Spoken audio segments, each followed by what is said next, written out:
લાઈફની બધાથી મોટી પ્રોબ્લેમ હોય છે ચૂઝ કરવું. Choices are very simple yet very difficult. ક્યાંક આપણા ઇમોશન સચવાય છે, ક્યાંક આપણી મેન્ટલ હેલ્થ અને ક્યાંક આપણી લાઈફની પ્રોબ્લેમ્સ. એક જગ્યાએ બધું મળતું નથી અને એવું જ કંઈક આદિત્ય અને સોની સાથે થઈ રહ્યું છે. આદિત્ય માટે એક તરફ છે સોની અને બીજી તરફ છે કૃપા. એક સાઈડ છે ઇમોશન્સ અને બીજી સાઈડ છે પ્રેક્ટિકલિટી. અને સોની માટે એક સાઈડ છે ફેમિલી અને બીજી સાઈડ છે પ્રેમ. આદિત્ય અને સોની શું ચૂઝ કરશે? આદિત્ય, આજકાલ કેમ તો આટલો બિઝી અને ચેન્જ થઈ ગયો છે? કઈ ઇશ્યુઝ ચાલી રહ્યા છે? ઇશ્યુ તો એમ કંઈ ખાસ નહીં, કામ ચાલી રહ્યું છે, રીચ ઓછી થઈ રહી છે અને સાથે સાથે ઇન્કમ પણ. એનું સોલ્યુશન શું છે? કઈ ગતાગમ નથી પડી રહી. કંઈક તો હશે, શોધ ને મારા મિસ્ટર પરફેક્ટ. યાર, તને આ ટાઈમે પણ લવારી સૂજી રહી છે. પહેલા તો તને મારી આ લવારી બહુ ગમતી હતી ને. સમય અને સિચ્યુએશન પણ જોવી પડે ને લવારી માટે. એક વાત કહું? બોલ્યા વગર તું જાણે રહેવાની છે. હા, તારા વગર મારું સાંભળવા વાળું કોણ? હા તો ચાલુ કરો, બંદા આપકી ખિદમત મેં હાજિર હે. મને બહુ ટાઈમથી એન્ઝાયટી ઉપડી રહી છે. કશે કંઈ જ ગમતું નથી. એવું લાગે છે કે કંઈ બહુ જ ખરાબ થવાનું છે. તું આ ધરતી પર આવી એનાથી વધારે ખરાબ શું થઈ શકે? આદિત્ય, કેમ આવું કરે છે? અરે મસ્તી કરું છું, તારો મૂડ સારો કરવાનો ટ્રાય કરું છું. તું કેમ આવું કરે છે? સમજવાનો ટ્રાય કર. તારે મસ્તી જ કરવી હોય છે. મસ્તી સિવાય લાઈફમાં કંઈ છે જ નહીં. લાઈફમાં બહુ જ સિરિયસ થઈને જોઈ લીધું અને આ વસ્તુ તારાથી વધારે બીજું કોણ સમજી શકે? હા, એ તો મને ખબર છે. મારું છોડ, તને કેમ આવું થઈ રહ્યું છે? શું ચાલી રહ્યું છે? નો આઈડિયા. ઓફિસમાં થાય છે કે ઘરમાં? ના ઓફિસમાં ના ઘરમાં, મન અને મગજમાં ચાલી રહ્યું છે. આહા, દિલ ઓર દિમાગ કી લડાઈ. કોણ આવી લાઈફમાં? તું જ્યાં હોય ત્યાં તો બીજા કોઈને થોડી આવવા દઈશ. હા એ તો છે, મનનો રાજા તો હું જ છું. હા, તું જ રહીશ. તો ફાઇટ કેમ ચાલી રહી છે? ખબર નહીં, બહુ જ વધારે વિચારો આવી રહ્યા છે. એમ લાગે છે કંઈ છૂટી રહ્યું છે મારા હાથથી. હું કશે નથી જઈ રહ્યો. મેં ક્યાં કીધું તું કશેક જઈશ? તું જઈને તો બતાવ, તને પાછો ના ખેંચી લઉં. આઈ એમ અ ફ્રી બર્ડ. કોઈ એક જગ્યાએ બંધાઈને રહું એ મારા માટે પોસિબલ નથી. મેં ક્યાં કીધું તું બંધાઈ જા? તું ગમે ત્યાં જાય, પાછું તો તારે મારી પાસે જ આવવું પડશે. એ તો ડિપેન્ડ કરે છે કોની પાસે જઉં છું. આદિત્ય, કેમ આવું કરે છે? શ્વાસ અટકી જાય છે. સારું ને, તું ઉકલી જાય તો દુનિયાને શાંતિ. હું ઉકલી જઈશ ને તો બી ભૂત બનીને તારી આજુબાજુ જ ભટકીશ. હું દેવગણની વ્યક્તિ છું, મારી આજુબાજુ છે ને ભૂત ભૂલથી પણ ના ભટકી શકે. હું પ્યોર સોલ બનીને આવીશ. હલે આટલા પાપ કર્યા, ક્યાંની પ્યોર સોલ બનવાની? હજી તો ઘણા પાપ કરવાના બાકી છે. લાઈફ ઘણી લાંબી છે બકા. તું મારું છોડ, તારું શું ટેન્શન છે એ કે. યાર કામનું જ. રીચ નથી મળતી તો પ્રમોટ કરી લે ને. ખાલી પ્રમોટ ફોકટમાં થાય. ફોકટમાં થોડી. આ લે. ના રે, રહેવા દે, આપણે ફોકટનું નથી કરવું. એમાં ફોકટનું શું? હું કહું છું ને તને, કરી લે. હું બેઠી છું તારા માટે. તને મારા પર ભરોસો નથી? હું છું ને તારી માટે. પછી તું સંભળાવતી નહીં કે મેં આમ કર્યું ને મેં તેમ કર્યું. તને એવું લાગે છે? યાર તને પણ ખબર છે મને કોઈ ના પર ભરોસો નથી. આદિ, તું મારા પર કરી શકે છે. હું મરી જઈશ ને તો પણ તને કદી નહીં સંભળાવું. સમય જોઈશું એ તો. આજે તો વાત ઉડાવી નાખી મેં, પણ હર ટાઈમ કઈ રીતે મેનેજ કરીશ? શું આને કહી દઉં કે હવે હું પોતે કોઈ ન થઈ રહ્યો છું કે પછી થઈ ગયો છું? પ્રેમ કોને કહેવાય? પોતાની જાતને ભૂલીને બીજા માટે કંઈ કરવું કે પોતાની જાત માટે પણ વિચારવું? જો તમે જ ખુશ નહીં હશો તો તમે તમારા પ્રેમને ખુશી આપી શકશો? ધર્મેશ, ધર્મેશ, ધર્મેશ. આવું છું. કેમ મરી રહી છે?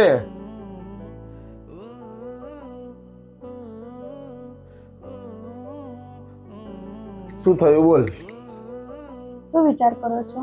ક્યારે કરવી છે સર્જરી? તું કે ત્યારે. મારે શું તકલીફ છે? આઈ નો, તકલીફ તો મારી છે, પણ મેં મારા મનને મનાવી લીધું છે. અને જરા કોક કેવી રીતે મનાવી પોતાના મનને? પોતાની સાથે વાત કરીને. તમને બધાને હેરાન કરું છું ને, તો આ સર્જરી થશે એ બધું બંધ થઈ જશે ને.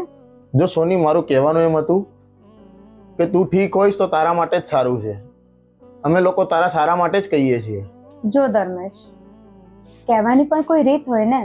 હું તમને ગાળો આપીને કહીશ તો એ સંભળાવ્યું કે સમજાવ્યું કહેવાશે. મારી રીત શાયદ ખોટી હશે, પણ મારા વિચાર ખોટા નથી. ધર્મેશ પ્લીઝ, તમે બનવાની કોશિશ ના કરો જે તમે નથી. હું એવી કોઈ વસ્તુ નથી કરી રહ્યો. મને બસ તારી ચિંતા છે. જ્યારે સંભળાવો છો ત્યારે આ ચિંતા ક્યાં જાય છે? સોની, હું આખો દિવસ દુનિયા સાથે લડું છું, કોઈને કાંઈ કહેતો નથી. પહેલા તું મને સમજતી હતી, પણ ખબર નહીં હવે તને શું થઈ ગયું છે. મને પણ એક વસ્તુ સમજાય છે કે મારું પણ કઈ વર્ચસ્વ છે. મારે બધાનું પંચિંગ બેગ નથી બનવું. મારી પણ ફિલિંગ્સ છે, જેને તમે બધા હંમેશા મારતા જ આવ્યા છો. ચલ આપણે એ બાબતે વાત કરીએ. એવી કઈ ફિલિંગ્સ છે જે તારે મારવી પડી, મને કે. તમે ક્યારે મારી રિસ્પેક્ટ કરી છે? હંમેશા મને રમકડાની જેમ રમાડતા જ આવ્યા છો. મને શું તકલીફ થાય છે? તમે લોકો જ્યારે ગમે તેવું બોલો છો ત્યારે મારા મન પર શું વીતે છે તમે ક્યારે એનો વિચાર પણ કરો છો? ગુસ્સામાં નીકળી જાય, જાણે જોઈ થોડી કરીએ છીએ. એ જ છે ને, તમારા માટે હંમેશા ગુસ્સો જ ઇમ્પોર્ટન્ટ છે, માણસની ફિલિંગ્સ અને ઇમોશન્સ નહીં. તું કે હું શું કરું? તું કહીશ એમ રહેવાનો ટ્રાય કરીશ. કોઈ મિનિંગ નથી ધર્મેશ. હવે ઇમોશન્સ અને ફિલિંગ્સ મરી ગઈ છે. કોઈ જગ્યાએ વાર થાય ને તો એ જગ્યા ઉપર કોઈ અસર ન થાય, બસ એવું થઈ ગયું છે હવે. સોની, તું શું બોલે છે એ તને જ સમજાય છે, મારા તો માથા પરથી જાય છે. એટલે જ કહું છું, વાત કરીને કોઈ ફાયદો નથી ધર્મેશ. જેમ છે ને એમ જ ઠીક છે. આ પ્રેમ અને કેરના નાટક બંધ કરી દો તમે. હું નાટક કરું છું કે તું નાટક કરી રહી છે? ઓકે ધર્મેશ, હું નાટક કરું છું. તમે બધી જગ્યાએ સાચા અને હું ખોટી. તને ખબર છે તારી સાથે વાત કરવી જ બેકાર છે. તો ના કરો ને ધર્મેશ, પ્લીઝ. હું તમારા હાથ જોડું છું. હવે ભવાડા ચાલુ તમારા. મારા તો નસીબ ફૂટ્યા કે મને તું મળી. छोड़ा जो साथ मेरा जग से छूटा है साथ मेरा.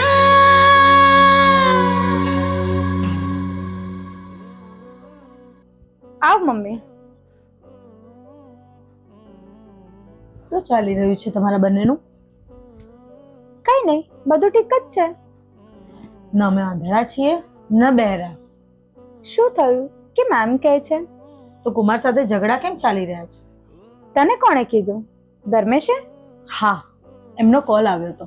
તારા નાટક વધી રહ્યા છે. એક વાત કે, તું મારી જ માં છે ને, તો તું નથી સમજી શકતી?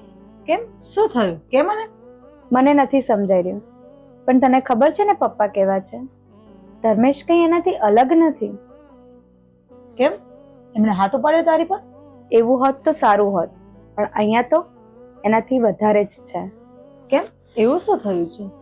ક્યારે કોઈ વ્યક્તિને જીવતા જીવ મરતા જોયો છે? બસ એવી જ હાલત છે મારી. તને શું લાગે છે અમે આ બધામાંથી પસાર નથી થયા? તને શું લાગે છે તારા પપ્પાએ ખાલી મને ફિઝિકલ જ એબ્યુઝ કરી છે? તો તે કઈ રીતે આટલી લાઈફ કાઢી? તને એમ ના થયું કે હું આ બધું છોડીને જતી રહું? અને આ બધું છોડીને શું મળત? શાંતિ મળત, કે એટલીસ્ટ કે આ બધું ન થતું હોત. અને મને આનાથી વધારે ખરાબ મળ્યું હોત તો? તમારી પ્રોબ્લેમ ખબર છે તમને શું છે? તમારામાં પેશન્સ નામની વસ્તુ જ નથી. તમને બધું તરત જ જોઈએ છે. પણ મમ્મી, 5 વર્ષ ઓછા છે? હાસ તો 5 તો કઈ જ નથી, અમે 40 કાઢ્યા છે. તો એક પલ એવી બતાવ કે તું શાંતિથી જીવી હોય. તને શાંતિનો મતલબ પણ ખબર છે? ખબર નહીં, પણ એટલું ખબર છે કે આ નહીં જોઈતું. બસ અહીંયા જ તમે માર ખાઈ જાઓ છો. તમને લોકોને એમ છે કે શાંતિ મળવી બહુ સહેલી વસ્તુ છે. જે લોકો સંસાર છોડીને જાય છે એ લોકો પણ મહેનત કરે છે, તપ કરે છે, ત્યારે એ લોકોને શાંતિનો અનુભવ થાય છે.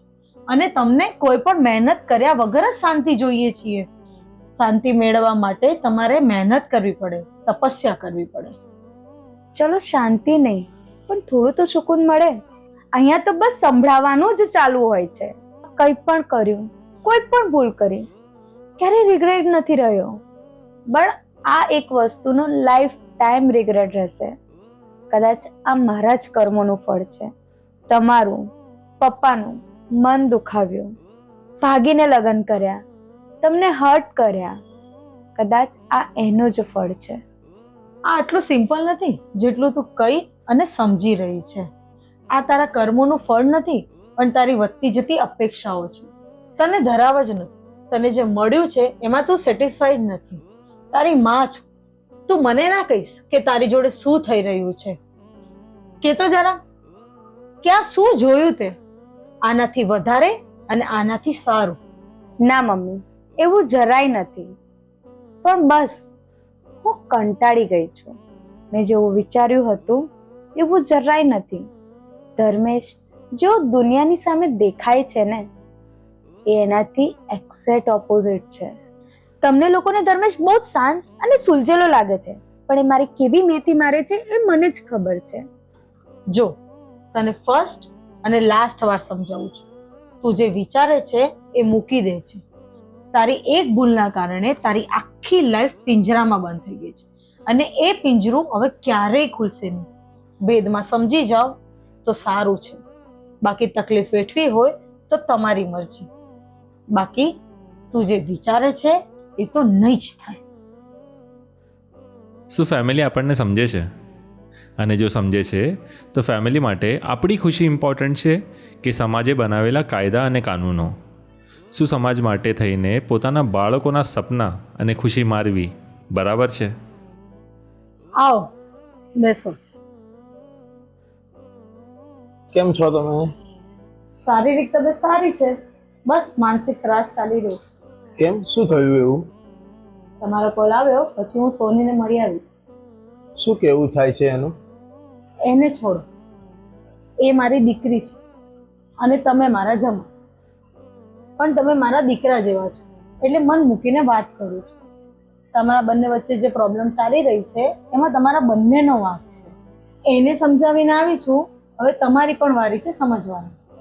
સાચું કહું તો મને નથી સમજાતું કે એને પ્રોબ્લેમ શું છે. એની પ્રોબ્લેમ બધી લેડીઝની પ્રોબ્લેમ છે.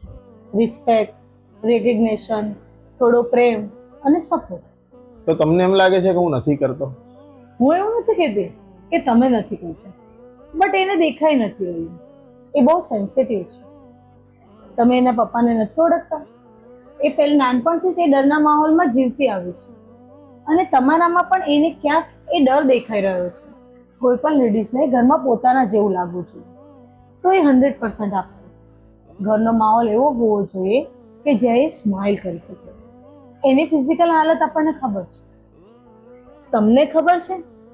આપણે ફિઝિકલી અને ફાઇનાન્સલી જ હેરાન છે, પણ એ તો મેન્ટલી, ઇમોશનલી, ફાઇનાન્સલી અને ફિઝિકલી પણ હેરાન છે. એ મને હંમેશા કહેતી હોય છે કે ધર્મેશ બહુ સ્ટ્રેસમાં છે. એક સાઈડ કામ અને એક સાઈડ મારી આવી સિચ્યુએશન, બિચારા બહુ જ હેરાન થાય છે. તમને બધું ખબર છે મારી સિચ્યુએશન કેવી છે, હું કેવી વસ્તુઓમાંથી પસાર થઈ રહ્યો છું. હવે તમે જ કહો શું કરવું જોઈએ? બસ બે કામ કરો. એને ફીલ કરાવડાવો કે તમે અને એ એક જ ઘરમાં રહો છો અને એક જ ટીમમાં છો. એને ફીલ થવું જોઈએ કે આ ઘર મારું છે. અને બીજું? દુનિયાના બધા સ્ટ્રેસ ભૂલીને ઘરમાં પગ મૂકો.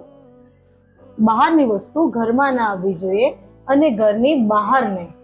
હું બહુ ટ્રાય કરું છું એ વસ્તુ કરવાનો, પણ ખબર નહીં મારાથી થઈ જ જાય છે. હું સમજી શકું છું કે આસાન નથી આ વસ્તુ, પણ જો તમારે તમારો સંસાર ચલાવવો હોય તો તમારે આ વસ્તુ કરવી જ પડશે. તમે સોનીને કેમ કંઈ નહીં કહેતા? હું સોનીને પણ ચિલ્લાવીને આવી છું. એવું નથી કે તમે એક જ છો. ઠીક છે, હું ટ્રાય કરીશ. घुट घुट के जीकर क्यों थक सी गई थी मैं, खुद को भूल कर भटक सी गई थी मैं. तूने मिलाया मुझको मुझसे, जो मैं अटक सी गई